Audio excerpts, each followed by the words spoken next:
অনেককে বলতে শোনা যায় কক্সবাজারের লাইফস্টাইল নাকি এক্সপেন্সিভ, এখানের খাবারের দাম বেশি। আসলে বিষয়টা কি সত্য, নাকি পর্যটন নগরী কক্সবাজারে বিশাল সমুদ্রের মাছ এবং সবজিতে ভরপুর, এই নগরীতে ভিন্ন কিছু? এ নিয়ে সচেতন মহল যেটি বলছে, আসলে এখানে দামের চেয়েও মূলত কিছু অসাধু রেস্টুরেন্ট ব্যবসায়ী সিন্ডিকেট করে দাম বাড়িয়ে রেখেছে। হোটেল মোটেল জোনে তো বাড়তি দামের গল্প অনেক আগের, যদিও বিষয়টা মিথ্যা না।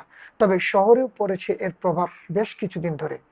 একটু পরিষ্কার করে বলছি, সাধারণ রেস্টুরেন্টে যেসব ডালবাজি মাত্র 20 টাকা, সেই ডালবাজি কক্সবাজার শহরের কিছু রেস্টুরেন্টে, খুব চালু রেস্টুরেন্টে বিক্রি করা হচ্ছে 60 টাকা দামে। 1 কেজি মাছের টাকা দিয়ে বিক্রি করা হচ্ছে মাত্র 1 পিস মাছ। 1 কেজি সবজির দামে বিক্রি করা হচ্ছে 1 বাটি সবজি। শুধু তাই নয়, এখন কক্সবাজারবাসীর এবং পুরো দেশবাসীর খুব পছন্দের লইট্টা মাছ 1 কেজি 150 টাকা, কিন্তু সেই লইট্টা ফ্রাইয়ের গুটি কয়েক লইট্টা ফ্রাই বিক্রি করা হচ্ছে 180 টাকা থেকে 300 টাকা পর্যন্ত। এভাবে বাড়তি দাম রাখা কিন্তু কোনোভাবেই উচিত নয়। এ নিয়ে সচেতন মহল বলছে, এই শহরটা ছোট, সম্পর্কের জায়গা, ভালো বলে কেউ তেমনটা প্রতিবাদ করছে না। আর এই প্রতিবাদ না করাটাকে অনেকটা পেয়ে বসেছে কক্সবাজার শহরের লালদিঘির পাড় থেকে হলিডের মোড় পর্যন্ত বেশ কিছু চালু রেস্টুরেন্ট। তারা প্রতিদিন দাম বাড়িয়ে যাচ্ছে শুধুমাত্র।